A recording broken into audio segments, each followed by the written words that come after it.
super lucky disaster man. Chapter 23, Senpai, do you want to move to my house? Ozaki Koyo trusted her survival instincts, but at this moment, she chose to remain silent. There was no way Dazai Osamu hadn't noticed that there was something off about this ordinary person. She decided to ask Dazai about it later. After the elevator reached the first floor, Dazai Osamu casually called over someone and gestured to Komai de Nagito. Take him home. Before Komai de Nagito could say a word of thanks, Ozaki Koyo spoke first. Komai de-kun, it's late now. No taxis will come near the Port Mafia headquarters at this hour, so let someone take you back. Thank you, you all are really kind, Komai de Nagito said as he thought about it and accepted the offer. Ozaki Koyo. How long had it been since someone called her kind? And to compliment Dazai's kindness as well. The passers-by all looked like they had seen a ghost. After Komai de Nagito left, Ozaki Koyo immediately asked Dazai Osamu, what's the deal with that kid? At first glance, he seemed completely normal, but thinking it over carefully, an ordinary person standing inside the Port Mafia headquarters, chatting so calmly, that in itself was quite strange, wasn't it? Did Ane-san figure it out? Dazai Osamu chuckled as they walked. Don't worry, Komai de-kun just has a slightly interesting personality, that's all. I've got his file. I'll send it to you later. Dazai Osamu's clear reassurance, coupled with his openness in offering the file, actually put Ozaki Koyo at ease. But then, if there wasn't an issue with him personally, a new question arose. Dazai-kun.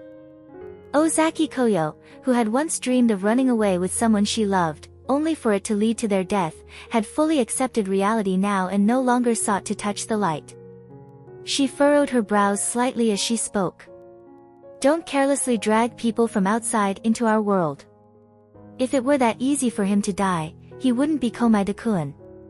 Besides, Komai de-kun himself doesn't care, he's even said he'd be willing to sacrifice himself for me. Really? Ozaki Koyo thought back to the silver-haired boy's earlier demeanor, her lips twitching in disbelief. I feel, he doesn't seem to care about you as much as you think. Even though he had put on a show of, I'm not worthy of being Dazai-kun's friend, if you thought about it carefully, it didn't seem like self-deprecation at all. On the contrary, it felt like hidden disdain. Since when had Dazai-kun become so self-absorbed? Understanding what Ozaki Koyo was getting at, Dazai Osamu nonchalantly replied, as long as I still meet his standard of, worth tolerating, it doesn't matter what attitude he has towards me. It won't affect what he'll do for me. Ozaki Koyo felt a headache coming in. There were plenty of people in the Port Mafia willing to sacrifice themselves for Dazai, so why was he so fixated on this innocent-looking, ordinary student? She could now fully understand Chuya's sympathetic expression when he brought up the topic. Getting involved with Dazai Osamu never brought any good. How did that kid end up catching Dazai's attention? What exactly do you see in that kid? Dazai Osamu paused, surprised that someone had finally asked him that question. After thinking seriously for a moment, he answered. Komai de-kun is a bit crazy, I suppose that's what I like about him. Ozaki Koyo raised an eyebrow. In what way is he crazy? Dazai Osamu smiled, his eyes reflecting a faint emptiness, the kind that hinted at something deeper. In a quiet voice, he replied, in a way that's not so different from me. Komai de Nagito was escorted back to his home in Yokohama by someone from the Port Mafia. The first thing he did was check his mailbox. Aside from the advertisements and newspapers that had piled up over the past few days, there was a phone buried beneath the papers. It had been left by Amuro-san. When he had turned into a cat, there was no place on his body to carry anything, so the phone had been in Amuro-san's possession all along. How did he know where I live? Komai de Nagito didn't dwell too much on this question. After all, he had already figured out that Amuro Toru wasn't just a regular citizen researching folklore. A person capable of hiding his identity like that likely had a more complicated background, and it wouldn't have been difficult for him to find Komaida's address. Komaeda Nagito retrieved the phone, gathered the advertisements and newspapers, and carried them into his home. Since he frequently encountered accidents that led to him misplacing his keys, he had long since replaced his door lock with a fingerprint system. It was proving to be a very wise decision. He had only been away from his Yokohama home for a short time, and the interior didn't appear particularly dusty, but he still opened the windows for ventilation. Then, he sat down on the sofa, turned on the TV, and multitasked, listening to the news while checking his emails on his phone. The voice of the news anchor reached Komaeda Nagito's ears. Regarding the recent disappearance of 2 tourists on Reigo Island, there have been new developments. Komaeda quickly sent an email to Ayatsuji Yukito, letting him know that he had turned back into a human. He mentioned that his luggage was still with Ayatsuji-sensei and that he'd retrieve it once he returned to Tokyo. Ayatsuji Yukito responded almost immediately, "Don't return to Tokyo for the next couple of days. Stay in Yokohama for now and don't come back to my place." Komaeda Nagito recalled that Ayatsuji Yukito had previously mentioned that resolving this case would likely draw the attention of the Special Division. He now understood the situation. In a case involving the deaths of more than a dozen people, regardless of the fact that they were all criminals, the Special Division for Unusual Powers, just from the sound of their name, wasn't the kind of organization that would let things slide easily. They definitely wouldn't let Ayatsuji Yukito, the one who orchestrated it all, off the hook. This was a delicate and troublesome situation, and Komaeda Nagito really wasn't in a position to return to Tokyo. Given his bad luck, even if the situation had nothing to do with him, he'd probably end up getting involved if he went back. Conveniently, the TV news was now reporting on the same case. According to police, the case involved a conspiracy among 17 individuals. All 17 are now deceased as a result of internal conflicts. The police have refused to disclose specific details, but compensation will be provided to the victims' families in the coming days. Internal conflicts. That's not entirely wrong, Komaeda thought, watching the TV. After all, accidental gunfire and various misfortunes had occurred. Even a seasoned detective reviewing the scene could only conclude that it was the result of infighting. The Special Division must have stepped in to help cover up the truth. Komaeda Nagito looked up at the TV and commented, "Is this how the police control the narrative to hide the existence of special abilities? That must be tough. Just like how many people in Yokohama knew about the existence of abilities after the Dragon's Head conflict last year but chose to ignore it, it can't be that the authorities believe they were hiding the truth well. Or maybe the people in charge just didn't want the responsibility, so they didn't report the full situation to their superiors. That would make sense." After recognizing the next part of the news as meaningless fake information meant to deceive the public, Komaeda Nagito lowered his head again and continued going through his emails. Just then, his phone rang. He quickly answered, "Good evening, Senpai." Kudo Shinichi's anxious voice came through. "I was watching the news. Something serious happened on Reigo Island, and the police are covering it up. Weren't you vacationing on Reigo Island? Are you?" Komaeda Nagito thought for a moment. "Kudo-kun, are you trying to find out the truth?" "No, if you tell me, Senpai, it'll probably cause trouble for you, right?" Kudo Shinichi had already figured out that the case had some hidden elements the police didn't want anyone to know about. But he hadn't called to ask about that. "I just wanted to check if you're okay. I've been calling, but your phone was off, and I was worried something had happened to you." "Well, something did happen, but it's already been resolved," Komaeda Nagito said with a smile. Kudo Shinichi let out a sigh of relief. "Are you back home now?" "I'm in Yokohama right now. It might take a few days before I can return to Tokyo." "Senpai." Kudo Shinichi's voice suddenly became sharper, more perceptive. "When you said something happened, could it be that Dazai helped you solve the problem?" Komaeda Nagito was genuinely surprised. He hadn't expected Kudo Shinichi to figure out the truth based on such little information. "Kudo-kun, you're definitely going to become a great detective. Even if you're complimenting me at a time like this, it doesn't make me happy." Kudo Shinichi sighed. Senpai, my personal advice is to keep your distance from Dazai. He's very dangerous. Komaeda Nagito responded, I know, Kudo-kun. Thank you for your concern. But to taken care of someone like me. Kudo Shinichi sighed again. Senpai, don't say such silly things. We're free, anyway, I'm glad you're safe. About Reigo Island, when you know what you can or cannot talk about, let me know. I'm really interested in this case. See you when school starts. He knew there was more to this case, and eventually, Senpai would likely have to sign some sort of confidentiality agreement. While he could get the truth now, asking would only cause Senpai more trouble, so he was willing to wait. Alright, Komaeda Nagito replied with a smile, pretending not to notice Kudo Shinichi almost slipping and using the word, friends. See you when school starts. After hanging up, Komaeda Nagito's smile faded. He stared at his phone for a few seconds, feeling both confused and thoughtful. This world is really interesting.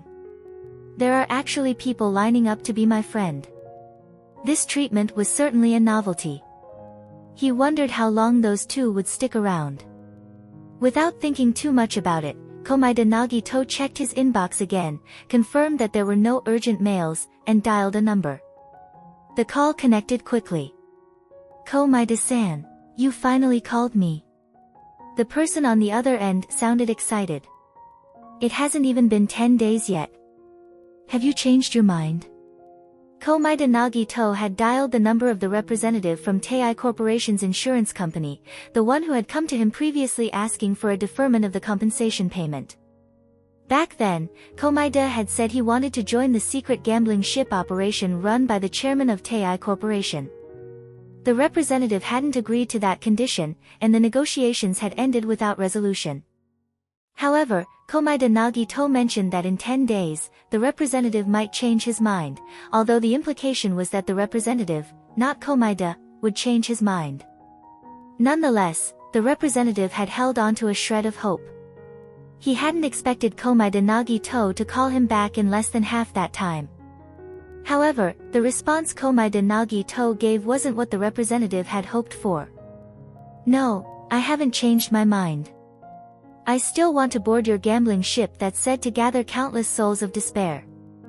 This time, I'm calling because there's new information. The representative immediately felt a sense of dread. What new information? Do you watch the news? Have you heard about the recent incident on Reigo Island? Of course I've been watching the news. With the phone's good audio quality, you can clearly hear the news in the background. The representative struggled to speak, and after a long pause, he asked hesitantly, could it be that, Komaeda-san, you? Komaeda Nagito kindly confirmed, yes, I went to Reigo Island for a vacation, and I was kidnapped. The representative. We're doomed. The representative couldn't help but think negatively. Already, Komaeda Nagito had been kidnapped 3 times in 1 year. According to the strange kidnapping insurance contract, the amount of compensation they were required to pay had become astronomical. Now there was a 4th kidnapping incident, and it wasn't just a matter of multiplying the compensation. With that contract, after being kidnapped 3 times, the upper management of the insurance company had likely already been scolded, and they might have been reassigned to other departments. But with a 4th kidnapping, the entire department's performance would be ruined, and it would be understandable if everyone got fired.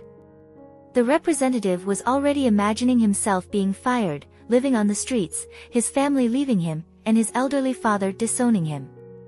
But then Komaeda Nagito's voice brought him back to reality. You didn't agree to my request last time, but how about now? Komaeda Nagito asked cheerfully, I could retract the 2nd and 3rd kidnapping claims this year, as well as this most recent one, in exchange for a spot on the ship. How about that? Would you be willing to submit my name now? Komaeda Nagito had never faked any of his previous kidnappings, and this time it had even made the news, so it definitely couldn't be a lie. Given the mounting work pressure, the representative had to seriously consider Komaeda's request. Not wanting to lose his job, the representative took a deep breath. I understand. Please give me a day. He no longer tried to persuade Komai de Nagito. Even though he believed that spending so much money for a chance to potentially fall into ruin wasn't worth it, that was Komai de Nagito's decision to make. As an outsider, the representative had done his best, and besides, agreeing to this would benefit him as well. Saving the company such a large amount of money would not only prevent him from losing his job but also almost guarantee him a promotion. The only complication was that he had already submitted the list of participants, and making a last-minute change would require approval from his superiors. However, he was confident that as long as his bosses didn't want to lose their jobs too, they would agree. Alright, Komai de Nagito said, I'll wait for your good news. Komai de Nagito had a feeling that his request would go through this time. There's no other choice. He firmly believed that hope is born from despair, but in this world, finding a place where despair gathers and hope can emerge was extremely difficult. After searching through so much information, this ship called Hope was the only thing that even remotely resembled his idea. But before that... I guess I should go to the hospital for a checkup. Komai de Nagito said to himself, casually calling to make an appointment. Even though it's only been a month since my last checkup. Although Komai de Nagito often experienced headaches, he wasn't too worried about his physical health because he regularly underwent health checkups. It wasn't that he enjoyed health exams or was a hypochondriac, it was that Tei Corporation's insurance company seemed to care more about his health than he did. Every year, they arranged a mandatory checkup for him, and after each kidnapping, they would also drag him in for another health check to make sure there were no lasting effects. As a VIP client, Komai-de could even choose his preferred hospital for these checkups. Ironically, while the Tei insurance department probably wanted Komai-de dead more than anyone, their formal procedures were always highly considerate. After all, they were a big company and had to maintain a good public image. What they schemed behind the scenes was another matter entirely. After all, having a healthy body doesn't stop kidnappers from killing their hostages. The head of Tei Corporation's insurance department darkly thought so. In any case, after handling the issues that arose from his trip to Reigo Island, Komai de Nagito was finally able to relax, wash up, and go to bed, ready to face the next day. However, as expected, the repercussions from the Reigo Island incident didn't end after just one day. The next morning, Komai de Nagito's home received an unexpected visitor. Good morning, I'm from the Special Division of Unusual Powers. The person at the door flashed an ID that Komai de Nagito hadn't seen before. May I come in and talk? Please, come in. The visitor declined any tea or refreshments and spoke in a firm tone.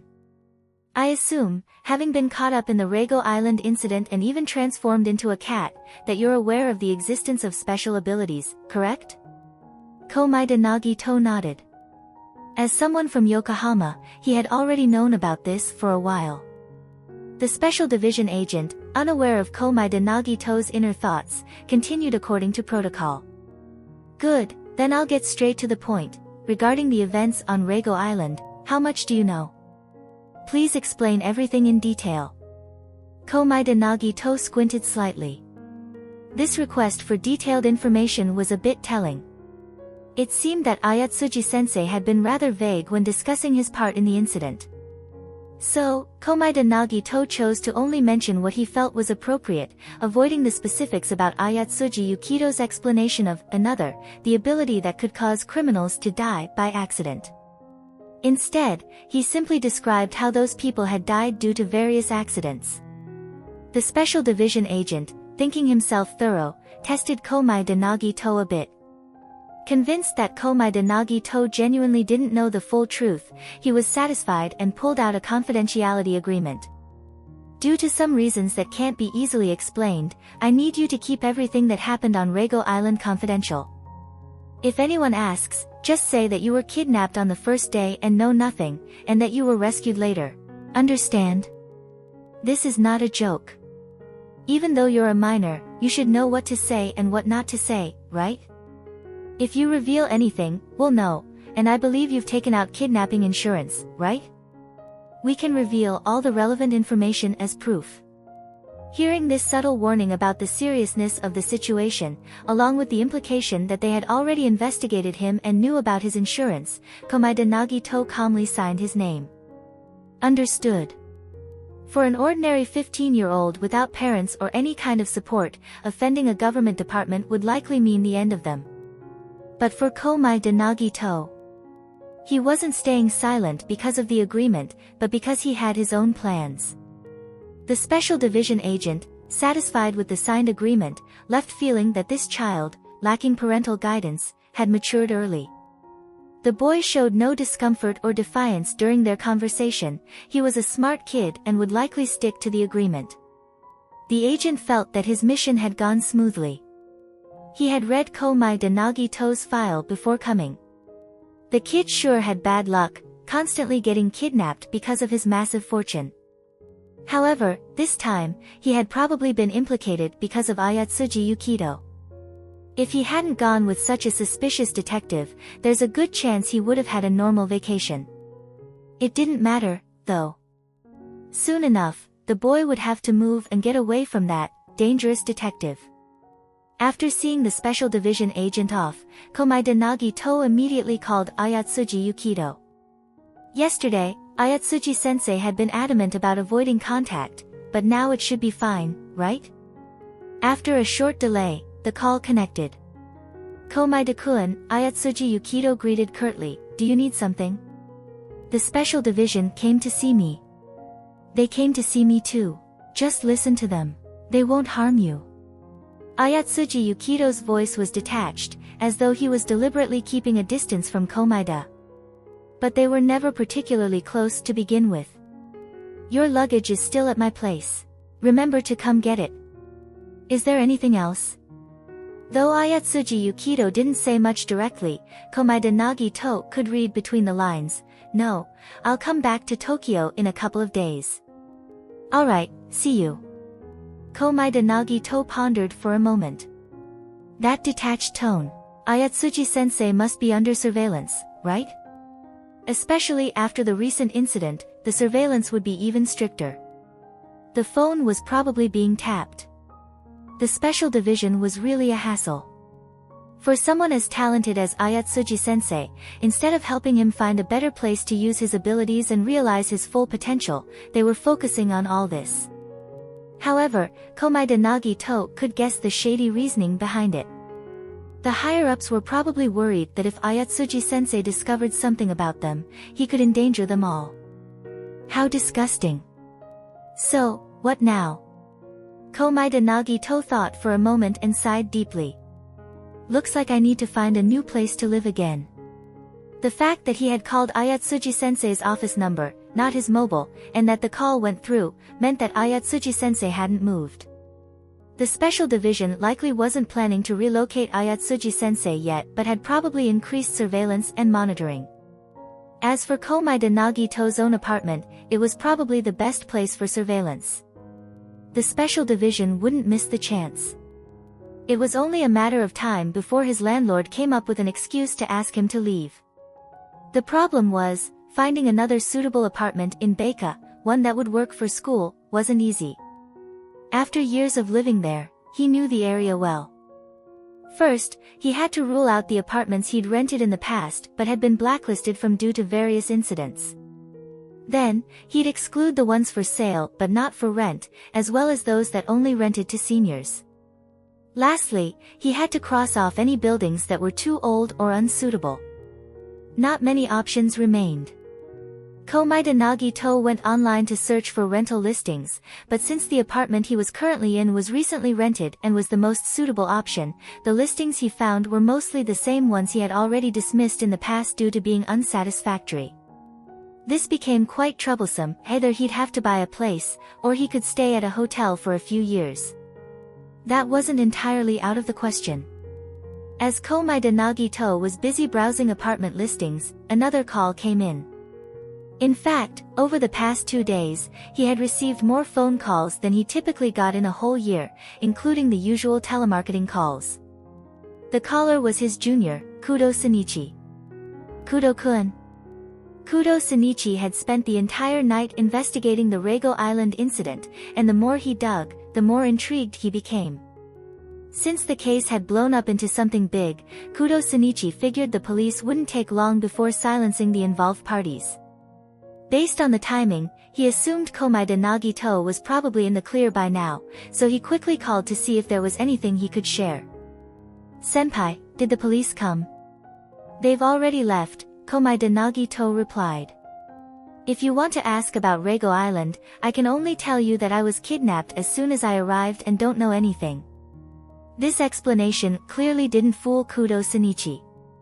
From the way Komaeda-senpai phrased it, he could tell that there were many things Komaeda-senpai wasn't allowed to discuss, and the police must have given him a script to follow. "Alright then," Kudo Shinichi said with some regret. "I won't press you about it. By the way, have you gone for a health check?"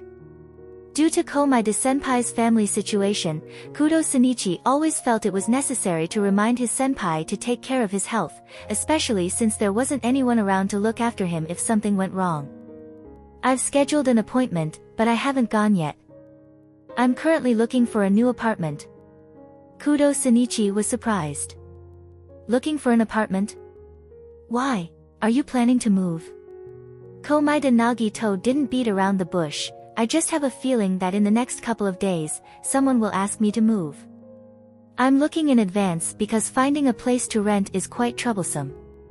Although Komaeda Nagito spoke vaguely, Kudo Shinichi had a good idea of the reason behind it. Having researched Komaeda-senpai's background, he was quite familiar with the challenges Komaeda-senpai faced when renting a place. Thinking about Komaeda-senpai's social circle, Kudo Shinichi realized that he might be the only one who could offer any help. After some hesitation, he asked, "Senpai, if you can't find a place right away, would you consider staying at my house for the time being? I'm the only one living here right now." Chapter 23 End.